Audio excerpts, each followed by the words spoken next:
A conquista dos guridas, governantes tajiques da Ásia Central, fortaleceu as bases do Islã e da língua persa na Índia.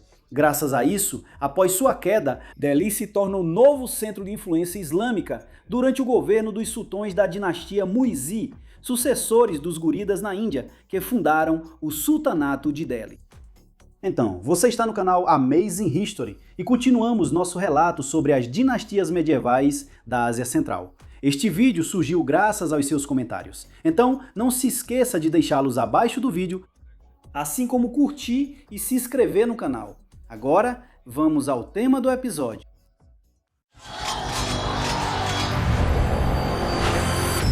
Na segunda metade do século XII, uma parte significativa do norte da Índia foi conquistada pelo sultão Gurida Muhammad Ghuri, que tinha sua residência em Ghazni, no território do Afeganistão. Sobre a própria dinastia tajique dos Gúridas, falamos em um dos nossos vídeos anteriores. Enquanto Muhammad estava vivo, todo o Império Gúrida mantinha sua integridade. No entanto, após sua morte em 1206, partes separadas dele foram divididas entre os comandantes militares do sultão. A maior parte dos domínios muçulmanos no norte da Índia ficou sob o controle de seu comandante Aibak. Vou contar um pouco sobre esse homem. Qutb-ad-Din Aibak teve um destino nada simples. Ele nasceu em algum lugar do território do atual Afeganistão. Na infância, ele foi escravizado por um funcionário da justiça de Nishapur. Esse homem o tratou bem e permitiu que ele recebesse uma boa educação. Após a morte do dono, seus filhos, por inveja, o venderam a um comerciante de escravos. E então, Aibak foi comprado por Muhammad Ghuri.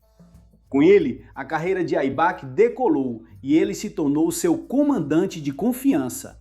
Então, após a morte de Muhammad, Aibak se proclamou sultão. Ele fez de Delhi sua capital, conquistada dos Rajputs.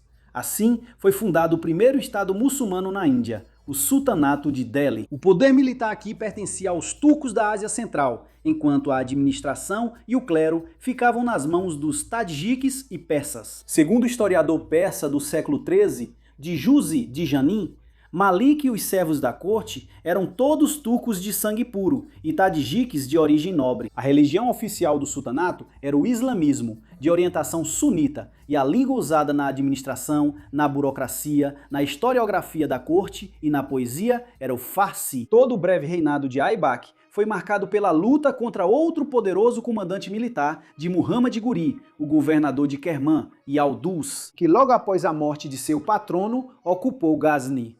Em 1210, Aibak morreu ao cair do cavalo durante um jogo de polo. Após o breve reinado de seu filho adotivo Aran Shah, a nobreza turca de Delhi colocou no trono Iltutmish, genro de Aibak, que também havia sido um escravo militar de Muhammad Ghuri em sua juventude. Durante seu reinado, as fronteiras do sultanato de Delhi se expandiram significativamente, expandindo seu poder para as regiões de Audh, Benares e a região montanhosa de Siwalik, e o Iltutmish iniciou a luta pelo noroeste da Índia. Em 1216, ele infligiu uma pesada derrota a Aldus e mais tarde o capturou e matou.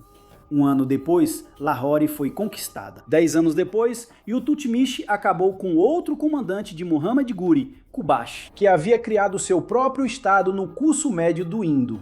Com sua queda, Ush, Multan, Bakar e Sindh passaram para as mãos do sultão de Delhi. Na década de 1220, Iltutmish e seus comandantes lançaram uma ofensiva para o leste e realizaram várias expedições a Bengala. Em 1227, caiu a capital do Sultanato de Bengala, Lucknow. As operações militares no sul, nas terras dos Rajputs, foram igualmente bem-sucedidas. Em 1232, Iltutmish conquistou Gwalior e 2 anos depois saqueou as cidades de Bilsa e Ujjain. Nessa mesma época, foi tomada a famosa fortaleza de Ranthambore, localizada em um penhasco alto e considerada inexpugnável segundo as lendas indianas. Antes disso, ela já havia sido sitiada mais de 70 vezes sem sucesso pelos inimigos. Como resultado de anos de guerras, Iltutmish conseguiu unificar todo o norte da Índia, desde o Vale do Indo no oeste até as terras baixas do Ganges no leste. Seus governadores estavam em Sindh, Ush, Multani, Lahore, Kurami, Samani, Batindi, Rinchi, Badauni, Audh, Benares e Lucknow.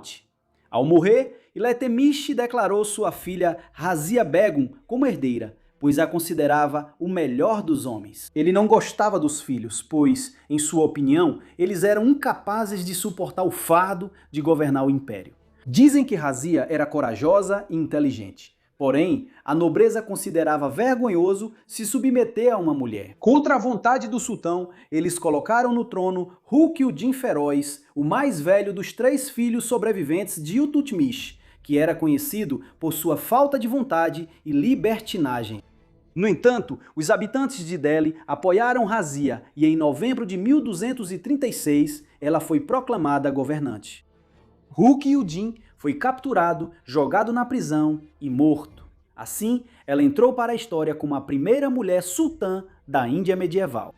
Segundo o cronista Barani, muitos gulãs da elite de Iltutmish, após sua morte, se autoproclamaram Khans e submeteram todo o país ao seu poder, dividido entre si a riqueza e o poder. Do constante rivalidade deles, instauraram-se completa desordem e anarquia no Estado. Logo, uma conspiração foi formada contra Razia, e após 4 anos de governo, em 1240, ela foi assassinada. O trono passou primeiro para seu irmão, Bahram Shah, e depois para seu sobrinho, Masud Shah. Ambos esses sultões fracos foram mortos em consequência de conspirações. Enquanto isso, o país ficou sob ameaça de conquista externa. Em 1241, os mongóis invadiram Punjab, devastaram Lahore e tomaram Ush e Multan. Depois disso, as invasões passaram a se repetir periodicamente. Nessas condições, em 1246, a nobreza turca colocou no trono o filho mais novo de Iltutmish, Mahmud Shah, mas todos os assuntos passaram a ser controlados pelo ex-escravo todo-poderoso Malik Balban. Em 1266, após a morte de Mahmud Shah, Balban assumiu o trono ele mesmo. Sem dúvida, ele foi um governante muito capaz. Como regente, tanto a regência quanto o reinado de Balban foram marcados pela luta para fortalecer o poder central, por guerras contra vassalos rebeldes, assim como por campanhas contra tribos independentes da região entre os rios Ganges e Yamuna. Qualquer tentativa de rebelião era reprimida impiedosamente. Os rebeldes capturados eram submetidos a torturas cruéis. Alguns eram lançados sobre os pés dos elefantes, outros tinham a pele arrancada ainda vivos. Graças à sua energia e crueldade, Balban conseguiu restaurar a unidade do Estado e repelir todos os ataques dos mongóis. Em 1287, logo após a morte de Balban, seu filho Bughra Khan, que governava em Bengala, declarou independência e o filho de Bughra Khan, Kai Kubat, assumiu o trono. Na prática, ele era apenas um fantoche nas mãos do poderoso favorito Nizam I. Este último continuou a política de Balban e reprimiu com extrema crueldade todas as manifestações de separatismo. Barani relata que, por ordem dele, a punição atingiu os chefes das famílias nobres. Foram mortos muitos que estavam a serviço do sultão, emires mongóis, assim como os descendentes dos homens de confiança de Balban. Após a morte de Kai Kubad em 1290, o estado voltou a entrar em declínio. Seu filho menor, Kai Kayumar, governou por pouco tempo. No mesmo ano, ele foi deposto pelo comandante turco Khilji Jalal ad-Din Firuz Shah, que fundou a nova dinastia Khalji, que substituiu os Muizzi.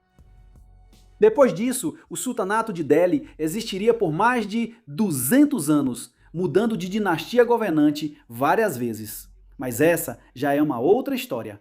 Por hoje é só. Obrigado por assistir e nos vemos nos próximos episódios do nosso canal. Até mais!